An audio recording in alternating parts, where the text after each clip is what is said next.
Good morning all of you. आपको मेरी आवाज नहीं दे रही है? Yes ma'am.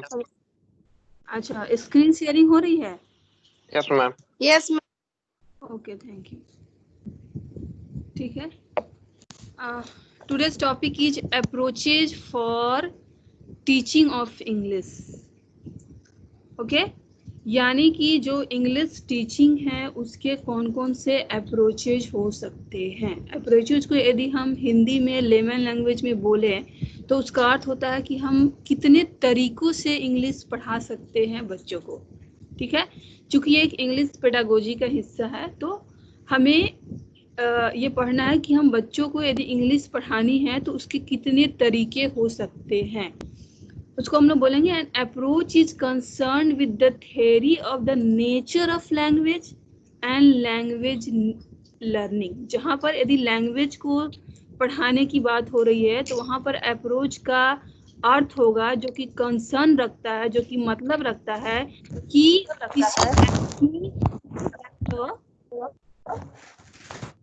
कि जो लैंग्वेज आप पढ़ा रहे हैं उसकी प्रकृति कैसी है, उसका नेचर कैसा है, और दूसरा आपकी लैंग्वेज लर्न करना, लैंग्वेज लर्निंग की जो प्रक्रिया है, जो प्रोसेस है, उसका नेचर कैसा है।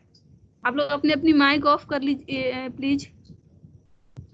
कई बार क्या होता है कि अप्रोच में और मेथड में हम लोग बहुत ज़्यादा कंफ्यूज होते हैं और इंटरचेंजेबली यूज करते हैं अप्रोच को और मेथड को। लेकिन यदि आप बहुत माइन्यूट ऑब्जर्वेशन करेंगे तो there is some difference between method and approaches. जहाँ तक मेथड की बात होती है तो मेथड में काफ़ी रिजिडिटी होती है। मतलब यदि एक मेथड है जैसे कि लेक्चर मेथड है या फिर डिमॉन्स्ट्रेशन मेथड है या फिर डायरेक्ट मेथड है या फिर इनडायरेक्ट मेथड है, बहुत सारे मेथड्स होते हैं टीचिंग के, तो वो काफ़ी रिजिड होता है कि यदि लेक्चर मेथड है तो उसमें लेक्चर मतलब टीचर्स लेक्चर दे रहा होगा क्लास में, ठीक है, बच्चे साइलेंट होंगे, तो उसमें अब बहुत ज़्यादा फ्लेक्सिबिलिटी नहीं होती है, that you can not change so much. But whenever you concerned about approach, there is quite flexibility in it. Okay?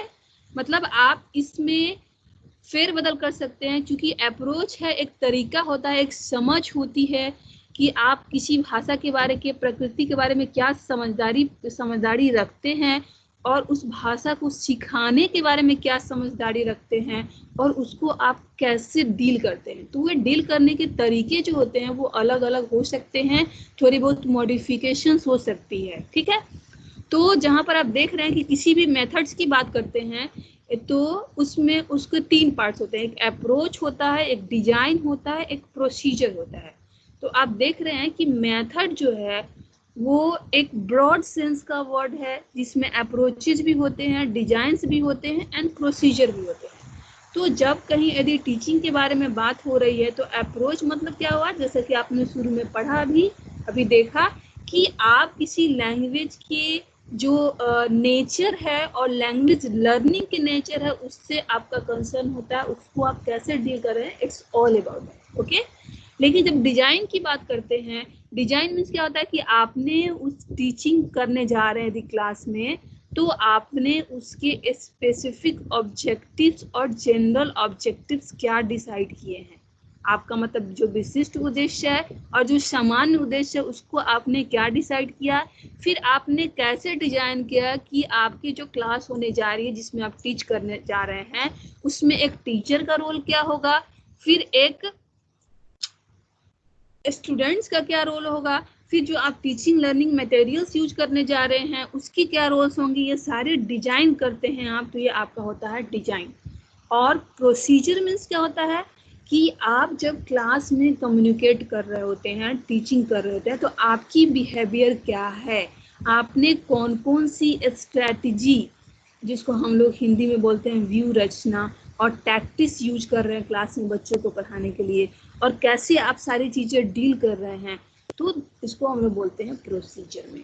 तो एक शॉर्ट व्यू था आपका कि अप्रोच और मेथड दोनों सेम नहीं है, दोनों में कुछ डिफरेंसेज है। अप्रोच जो है वो एक मेथड का पार्ट होता है। जब भी किसी एक टीचिंग मेथड्स के बारे में आप बात करते हैं तो उसके अपने एक अप्रोच होंगे, उसका अपना एक डिजाइन होगा, उसका अपना एक प्रोसीजर होगा। ओके, तो अब आते हैं, हम लोग बात करते हैं पहले अप्रोच के बारे में। ठीक है, तो अप्रोच इसको दो चीज डील करता है, जैसे आपने देखा पहले कि एक theory of the nature of language, मतलब कि लैंग्वेज की प्रकृति के बारे में, उस भाषा की जो आप पढ़ाने जा रहे हैं, सेकेंड लैंग्वेज की बात हो रही है, इंग्लिश की बात हो रही है, तो उसकी प्रकृति के बारे में हम लोग चर्चा करते हैं। तो प्रकृति के बारे में चर्चा करने के लिए किस किस बेसिस पे चर्चा करते हैं, तो फर्स्ट है an account of the nature of language proficiency, मतलब जिस लैंग्वेज को पढ़ाने जा रहे हैं उसमें प्रोफिशिएंसी का मतलब क्या होता है, उसमें किस तरह से आप प्रोफिशिएंसी ला सकते हैं, और वो प्रोफिशिएंसी का लेवल क्या हो सकता है। प्रोफिशिएंसी मतलब होता है दक्षता, मतलब किसी लैंग्वेज को आप कितनी दक्षता तक उसको पढ़ सकते हैं, उसको लिख सकते हैं, उसको सुन सकते हैं, उसको बोल सकते हैं, तो इसके बारे में हम लोग डिसाइड करते हैं। दूसरा है an account of the basic units of structure of the language, मतलब ये कि लैंग्वेज की जो स्ट्रक्चर होगी, उसके जो आधार होते हैं, उसके जो बेसिस होते हैं, उसके जो जिस पर वो टिका होता है, हर एक लैंग्वेज का अपना एक स्ट्रक्चर होता है। संस्कृत की अपनी एक संरचना होती है, हिंदी की अपनी संरचना होती है उसको लिखने का, बोलने का, उसी तरह इंग्लिश की होती है। तो इन दोनों चीज़ों के बारे में हम चर्चा करते हैं, किसमें, अप्रोच में, जिसमें कि जो कि क्या है, नेचर ऑफ लैंग्वेज, उस भाषा की प्रकृति के बारे में। ठीक है, दूसरा है जो कि आपने कहा कि अप्रोच में हम बात करते हैं किसका, a theory of the nature of language learning. यहाँ लैंग्वेज की बात हुई, अब लैंग्वेज को लर्न करने का, लैंग्वेज को सीखने का और कितने तरीके हो सकते हैं। लैंग्वेज लर्निंग और लैंग्वेज टीचिंग में अंतर होता है। कोई जरूरी नहीं कि कोई टीचर किसी लैंग्वेज को जैसे टीच कर रहा है, बच्चे उसी तरह से उसको लर्न कर सकते हैं। तो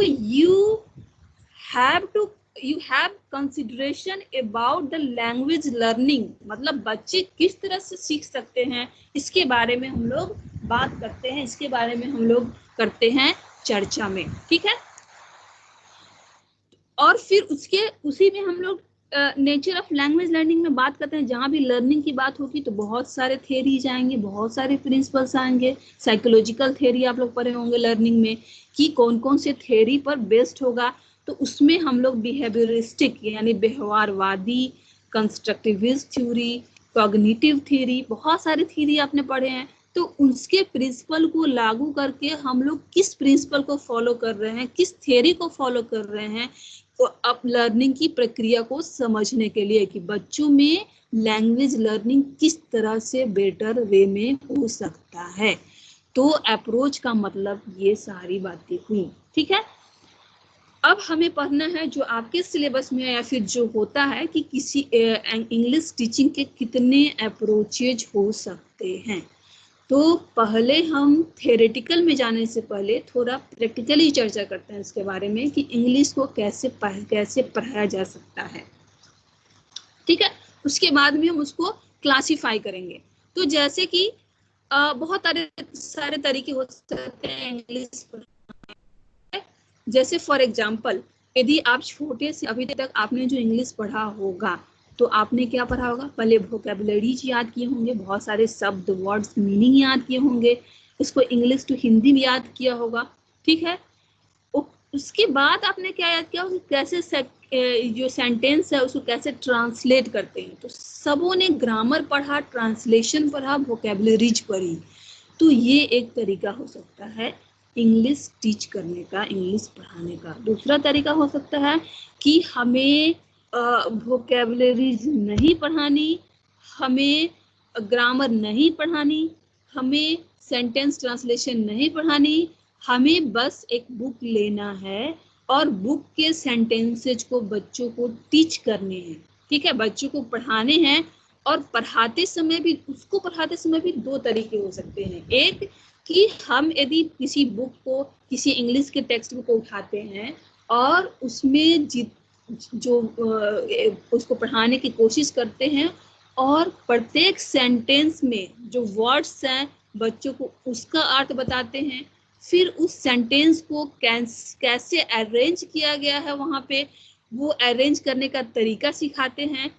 तो इस तरह से सिखाते सिखाते हम पूरा टेक्स्ट बुक में क्या करते हैं, उसकी वोकेबलरीज बच्चों को ऑलरेडी आ जाती है, साथ साथ उन्हें स्ट्रक्चर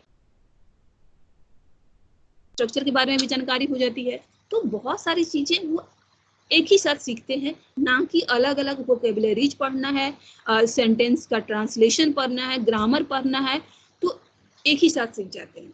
दूसरा ये कि हम बच्चों को सेंटेंस अरेंजमेंट भी नहीं सिखाएं, उसकी जो लॉजिक्स हैं उसको नहीं सिखाएं, बस केवल उनको सेंटेंस की जो अरेंजमेंट है उसको रटने के लिए बोल दिया जाए।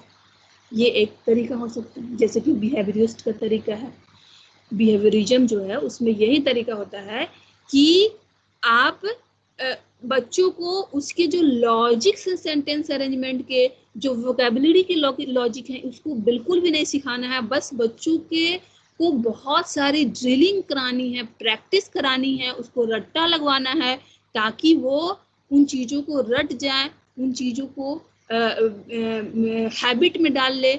जैसे कि आपने पढ़ा था लैंग्वेज टीचिंग के प्रिंसिपल में, एक था प्रिंसिपल ऑफ हैबिट फॉर्मेशन। वहाँ जब भी किसी भी चीज़ की हैबिट आप करते हैं तो उसमें आपकी लॉजिक काम नहीं आती है। हैबिट मतलब कि आप बिना सोचे समझे उस चीज़ को करते हैं, उसकी लॉजिक, उसमें क्या चीज़ें हैं इस पर आप ध्यान नहीं देते। तो इस तरह से बहुत सारे तरीके हो सकते हैं इंग्लिश पढ़ाने के, ठीक है। तो उसको अब क्लासिफाई करेंगे हम लोग थ्योरेटिकली और उसके बारे में हम लोग पढ़ेंगे। तो approaches for teaching of English, उसमें आता है स्ट्रक्चरल अप्रोच। यहाँ पर आपको हिंदी बताने की मेरे ख्याल से जरूरत नहीं है, क्योंकि आपको इसको इंग्लिश में ही पढ़ना है, इंग्लिश में ही लिखना है। तो there is no need to connect these words और sentences to Hindi. Okay, so आप इसको ऐसे ही याद करेंगे। तो एक होगा structural approach, first one is what, structural approach, जो आज आप पढ़ेंगे। Second is communicative approach, third is cognitive approach, fourth is behaviourist approach, और and fifth is constructivist approach. इन सारे अप्रोचेस को आप बारी बारी से पढ़ेंगे। मैम 3 नंबर का हिंदी क्या होगा?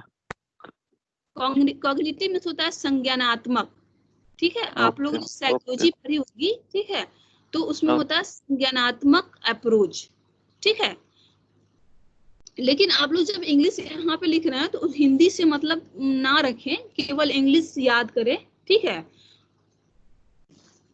फिर ये आपका हो गया structural, communicative, cognitive, behaviourist, constructivist approach. Okay, तो हम अब आते हैं स्ट्रक्चरल अप्रोच पे। The first one that we are going to discuss is what, the structural approach. Okay, इसमें हम लोग क्या करेंगे, जैसा नाम से ही मालूम है, स्ट्रक्चरल मतलब something that is related with structure, मतलब कुछ ऐसी चीजें जिसमें स्ट्रक्चर की प्रधानता है।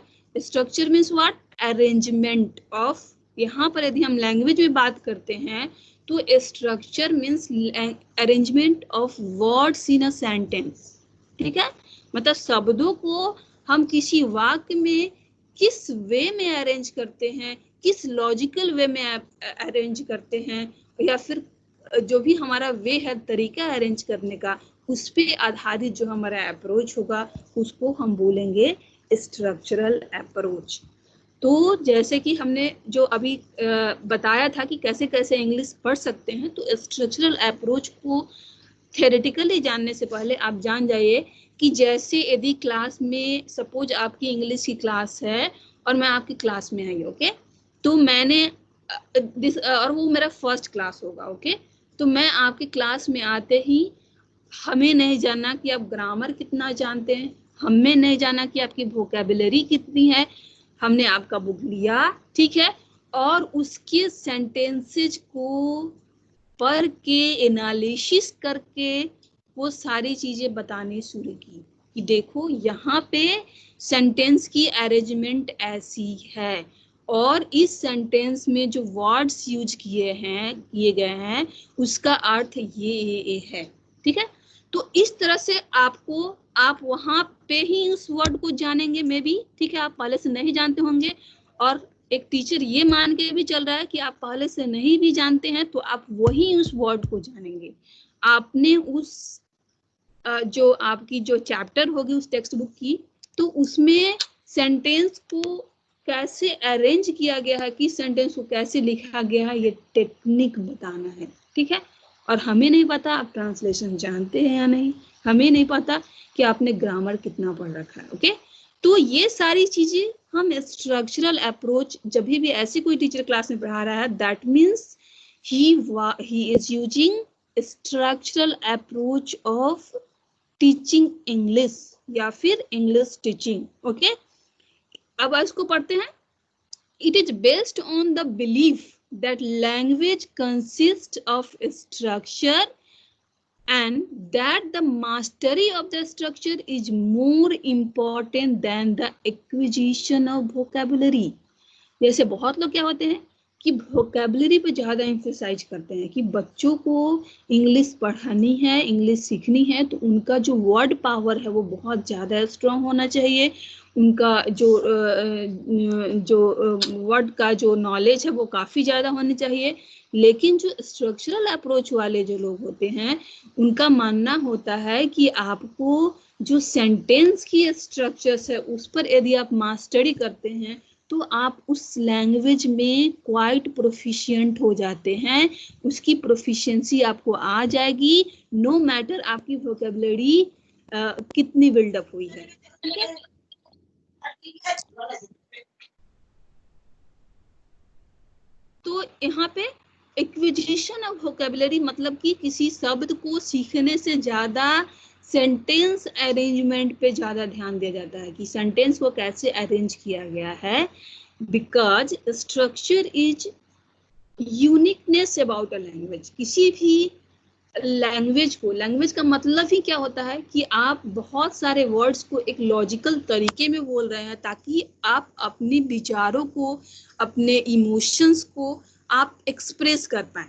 तो जहां पर इमोशंस या फिर अपने विचार, अपने आइडियाज, अपने थॉट को एक्सप्रेस करने की बात होती है, वहां पे आप सेंटेंस को कैसे अरेंज करते हैं वो ज्यादा इंपॉर्टेंट है। जैसे कि मुझे पानी दो, सिंपल सा वर्ड है, ठीक है, लेकिन आप उसको बहुत सारे वे में सेंटेंस अरेंज करके बोल सकते हैं जो उसके अलग अलग मीनिंग बताएगा। उसी तरह इंग्लिश में, ठीक है, आप रिक्वेस्ट कर सकते हैं इसके लिए, या फिर आप उसको ऑर्डर दे सकते हैं, तो उसके लिए आपकी सेंटेंस अरेंजमेंट अलग अलग होगी। तो अरेंजमेंट ऑफ सेंटेंस या फिर arrangement of words in a sentence या फिर structure of sentence is more important then vocabulary, okay, because structure is unique property of a language। ठीक है, mastery over grammatical and phonological structures rather than on mastery of vocabulary। तो आपको मतलब वही आपको vocabulary पर मास्टरी करने की आवश्यकता नहीं है, ज्यादा इम्पोर्टेंट ये है कि आपकी ग्रामर ज्यादा मजबूत हो और आप वर्ड्स के फोनोलॉजिकल स्ट्रक्चर्स, मतलब कि आप वर्ड्स को कैसे एनालिसिस कर पा रहे हैं फोनोलॉजी, मतलब जैसे कि सिंपली एक वर्ड हुआ कैट, ठीक है, तो उसकी फोनोलॉजी यदि हमने स्पेलिंग नहीं भी जानते हैं तो उसकी फोनोलॉजी से हम लोग CAT निकालेंगे, मतलब कौन कौन से लेटर से मिलकर बना, दैट इज फोनोलॉजी। ठीक है, since language arise from a situation, so language is best learned through practice in real situation। इसमें क्या है कि लैंग्वेज इज क्या है, it's all about experience and expression, मतलब आप किसी सिचुएशन को कैसे एक्सपीरियंस कर रहे हैं और उसके बाद आप उससे रिलेटेड जो आपके मन में विचार हैं उसको आप कैसे एक्सप्रेस कर पा रहे हैं। ठीक है, तो चूंकि लैंग्वेज जो होता है वो मतलब एक्सप्रेशन है, expression of your thought, ideas और लॉजिक एंड व्हाटएवर, तो एक्सप्रेशन किस चीज का होता है? हमेशा एक्सपीरियंस का एक्सप्रेशन करते हैं। जैसे आपको यदि प्यास लगी है तो आप पानी मांगेंगे, तो आप उसको एक्सपीरियंस करेंगे प्यास लगने को। आपको किसी चीज को बुरा लगा हो तो किसी को आप मतलब डांटेंगे, तो आप इस चीज को एक्सप्रेस कर रहे हैं, तो एक्सपीरियंस कर रहा है। तो हमेशा एक्सप्रेशन जो होता है वो एक्सपीरियंस के बाद होता है, और एक्सपीरियंस किस चीज में होता है? किसी पर्टिकुलर सिचुएशन में। तो यहाँ पे क्या होता है कि हम रियल या आर्टिफिशियल सिचुएशन क्रिएट करके बच्चों को इंग्लिश के स्ट्रक्चर्स के बारे में बताते हैं और इंग्लिश टीच करते हैं। तो इसमें टीचर्स का रोल क्या होता है? Teacher task is to create meaningful situations from which language will arise usually naturally. मतलब कि टीचर्स को एक सिचुएशन पैदा करना है, जो वो आर्टिफिशियल हो या फिर नेचुरल हो, जिसमें लैंग्वेज नेचुरली सीखा जा सके, just like as native language. क्योंकि जो आपकी मदर टंग होती है वो आप किस तरह सीखते हैं? ठीक है, आप सिचुएशन बेस्ड सीखते हैं। हमेशा आप चूंकि देखते हैं कि कैसे लोग किस एक्सपीरियंस को कैसे एक्सप्रेस कर रहे हैं, उसके आधार पे आप सीखते हैं। तो ये है all about creating a natural situation, natural surrounding for learning English और टीचिंग इंग्लिश। ठीक है, तो जैसा कि बहुत सारे सिचुएशंस में हम यहाँ पर क्या है, ये हम इंडिकेट करता है कि आपको इंग्लिश लर्न करने के लिए बहुत ज़्यादा प्रैक्टिस की ज़रूरत है, क्योंकि आप ग्रामर अलग से नहीं पढ़ रहे हैं, आप वोकेबलरीज अलग से नहीं पढ़ रहे हैं। तो आपको जो सेंटेंसेस है, जो सिचुएशंस है, उससे रिलेटेड जो आपके एक्सप्रेशंस हैं, उसमें रहकर आप इंग्लिश सीख रहे हैं। तो आपको ऐसे बहुत सारे एक्सप्रेशंस की आवश्यकता होगी, बहुत सारे सिचुएशंस की आवश्यकता होगी। तो इसलिए ये हमेशा जो है बहुत ही इंटेंसिव प्रैक्टिस डिमांड करता है। ठीक है, तो इसकी लिमिटेशंस देखिए कि लिमिटेशंस मीन व्हाट, मतलब कि इसके क्या ड्रॉबैक हो सकते हैं, इसकी क्या कमियां हैं। ठीक है, in India this approach has been found effective at lower level only but inadequate at higher level। क्योंकि लोअर लेवल पर बहुत कम चीजें सीखनी होती हैं, बहुत कम चीजों के बारे में जानना होता है, आपके पास बहुत ज्यादा टाइम होता है बच्चों के पास, तो वो इंटेंसिव प्रैक्टिस जो है वो केवल लोअर लेवल पे कराई जा सकती है। But if we talk about higher levels, तो उसमें क्या होता है कि स्टूडेंट्स के पास बहुत कम टाइम होते हैं, और उनके जो और वर्ड्स की जो वोकेबलरी जो होती है वो हार्ड होती जाती है। तो इस तरह से उनको अलग अलग पढ़ने की आवश्यकता होती है उन चीज़ों को। तो आप उतने सिचुएशंस, उतने एक्सप्रेशंस नहीं क्रिएट कर सकता है कोई टीचर, तो और ना ही उनके पास उतना टाइम होता है। तो ये जो टीचिंग अप्रोच है वो लोअर लेवल के लिए यानी छोटे बच्चों के लिए ज़्यादा उपयोगी है, छोटे क्लासेज के लिए ज़्यादा उपयोगी है, और ऊंचे स्तर पे ये अपर्याप्त है। Another limitation of this approach is that the drilling of structures turn mechanical very soon। जब आप किसी चीज की ड्रिलिंग करते हैं, मतलब आप बिना सोचे विचारे उस चीज को फॉलो करते हैं, उसकी प्रैक्टिस करते हैं, तो आपने वहाँ दिमाग लगाना छोड़ा, आपने वहाँ लॉजिक लगाने छोड़ी। तो जहाँ भी आपकी जिस भी वर्क में आपकी माइंड इन्वॉल्व नहीं होगी, आपकी कॉग्निटिव पावर इन्वॉल्व नहीं होगी, तो वो चीज़ें क्या हो जाएंगी? मैकेनिकल हो जाएंगी, यांत्रिक हो जाएंगी। ठीक है, जस्ट लाइक अ मशीन। तो ये आपका कॉग्निटिव थ्योरी जो है उसके बिल्कुल अपोजिट है। ठीक है, third one is what, this approach don't help to develop communicative competencies. यदि किसी लैंग्वेज के कॉम्पिटेंसीज कौन कौन से होते हैं, तो आपने पढ़ा कि स्पीकिंग होता है, ठीक है, फिर उसके बाद क्या होता है? राइटिंग होता है, रीडिंग होता है। तो यहाँ पर चूंकि हम सेंटेंस स्ट्रक्चर्स पे ज़्यादा ध्यान दे रहे हैं और स्पीकिंग पे ज़्यादा ध्यान नहीं दे रहे हैं कि कैसे हमें बोलना है, तो वहाँ पे कम्युनिकेशन की जो कॉम्पिटेंसी है वो डेवलप नहीं हो पाती है, क्योंकि आपने केवल लिखने और उसकी प्रैक्टिस करने के बारे में यहाँ बात हुई है, ठीक है, स्ट्रक्चरल अप्रोच में। तो आप वहाँ पे क्या है, कम्युनिकेशन नहीं है, वहाँ कम्युनिकेशन को क्या किया है, नेग्लेक्ट किया गया है। तो बच्चों में कम्युनिकेटिव कॉम्पिटेंसीज डेवलप नहीं होगी, ठीक है। जबकि किसी भी लैंग्वेज का सबसे मेन फंक्शन होता है कम्युनिकेशन करना, यानी कि उसकी कम्युनिकेटिव कॉम्पिटेंसी जो होती है वो सबसे ज़्यादा इम्पोर्टेंट होती है, जिसको यहाँ पे नेग्लेक्ट किया जा रहा है। तो दिस इज, ये इसका क्या है, ड्रॉबैक है, इसकी लिमिटेशंस हैं। The structural approach may help in making correct sentences. It fails in helping the learners to make correct utterances. मतलब कि यहाँ पे क्या है कि आपको केवल सेंटेंस बताना सिखा रहा है, और आपकी जो दक्षताएं होनी चाहिए, जो करेक्टनेस होनी चाहिए सीखने इंग्लिश लर्निंग में, वो बच्चों में नहीं आ पाता है। एक और लिमिटेशन है कि it is quite effective in hands of trained and dedicated teachers. Inadequate teachers training has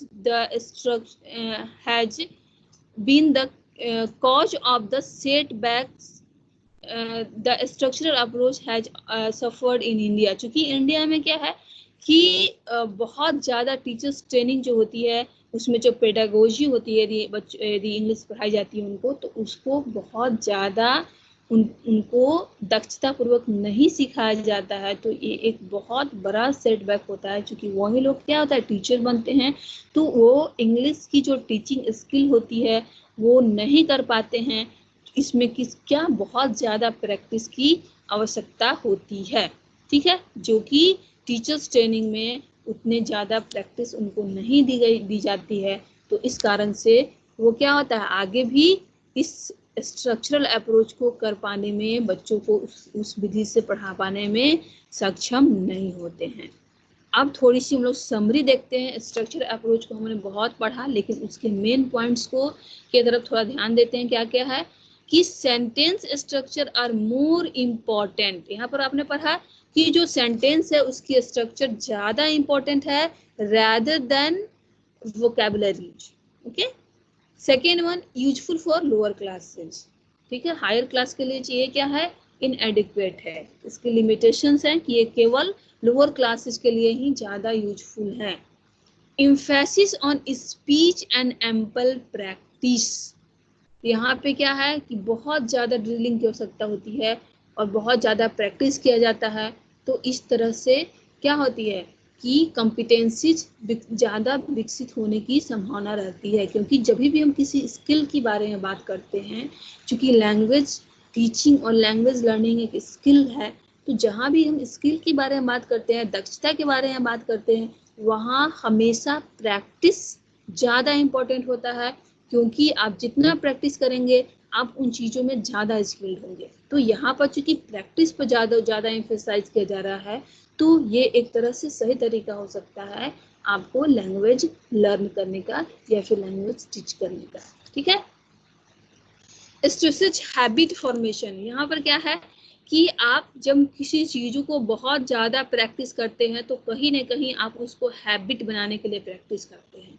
जैसे कि पहले भी एग्जाम्पल हम बता चुके हैं कि आप किसी भी स्किल को यदि आप नया सीखे होते हैं, सपोज बाइक चलानी आपने नया सीखी है, तो आप क्वाइट अलर्ट होते हैं रोड पे कि हमें ब्रेक दबाना है और बहुत ज़्यादा अपने प्रेशराइज फील करते हैं अपने आप को। लेकिन जब आप चलाते चलाते आप हैबिचुअल हो जाते हैं, तो क्या होता है, आपको ये चीज़ें आप लाइट वे में डील करते हैं और वो चीज़ें आपसे एज इट इज हो जाती हैं। आपको बहुत ज़्यादा प्रेशराइज होने की ज़रूरत नहीं होती है। क्यों? बिकॉज आपने उसके लिए बहुत प्रैक्टिस की है। तो यहाँ पर ये जब बहुत ज़्यादा प्रैक्टिस की बात हो रही है, यानी कि उसको हैबिट फॉर्मेशन या प्रिंसिपल ऑफ हैबिट फॉर्मेशन जो आपने लैंग्वेज लर्निंग की पढ़ी थी, वो आपकी यहाँ पे फॉलो हो रही है, ठीक है। लर्नर एक्टिव पार्टिसिपेंट, यहाँ पे लर्नर चूंकि प्रैक्टिस कर रहे हैं तो यहाँ पर क्या है, ये स्टूडेंट सेंटर्ड अप्रोच है। तो क्योंकि यहाँ पे टीचर्स केवल गाइड का काम कर रहा है, जो कि एक सिचुएशन क्रिएट कर रहा है लर्निंग के लिए, और बच्चे जो है वो एक्टिवली पार्टिसिपेट कर रहे हैं, तो ये एक लर्नर सेंटर्ड अप्रोच है, ना कि टीचर सेंटर्ड अप्रोच। ठीक है। Drill and repetitions are important. यहाँ पे ड्रिलिंग मतलब क्या हुआ, बहुत ज्यादा प्रैक्टिस करने किसी चीज की बार बार करना, तो और रिपीटेशन मतलब बार बार करना, तो उसको ज्यादा इम्फोसाइज्ड किया जाता है। आपकी जो फोरफोल्ड स्किल्स होती है लर्निंग की, जिसको हम लोग स्पीकिंग बोलते हैं, फिर उसके बाद राइटिंग बोलेंगे, रीडिंग बोलेंगे, तो ये सारी चीजें आप वहाँ पे सीखने की कोशिश करते हैं। The next one is what? The communicative approach.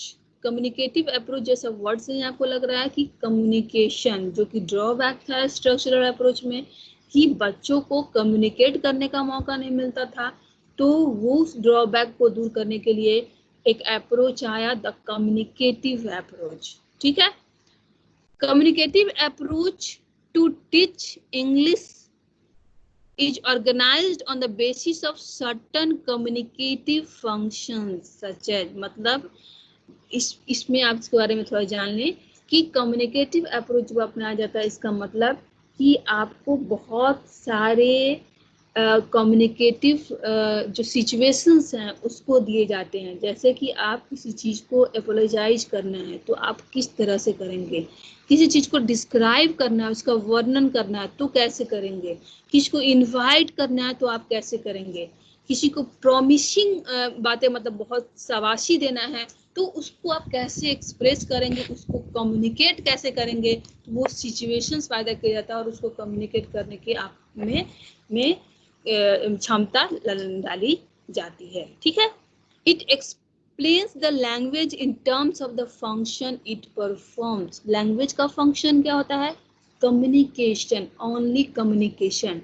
आप लैंग्वेज का मतलब ही होता है कि आप अपने जो विचार हैं, आपके अंदर जो भाव हैं, उसको आप कैसे एक्सप्रेस कर रहे हैं, दूसरे से कैसे कम्युनिकेट कर रहे हैं। तो ये जो कम्युनिकेटिव अप्रोच है वो लैंग्वेज के जो फंक्शन है, जो मेन फंक्शन है, उस पर आधारित है, the communicative approach.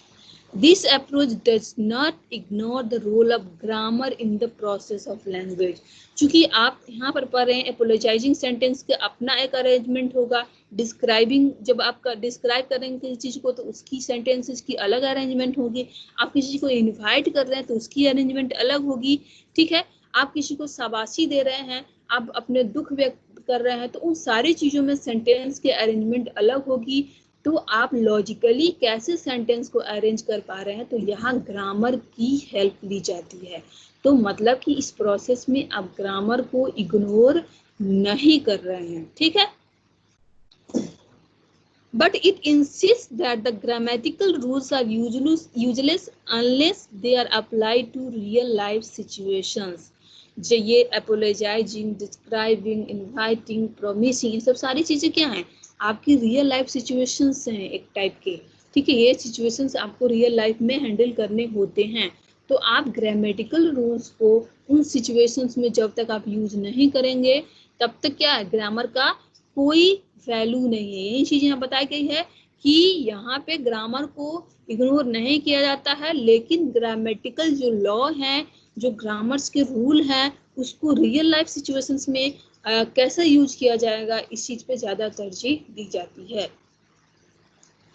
It lays emphasis on functional, communicative and social interactive activities.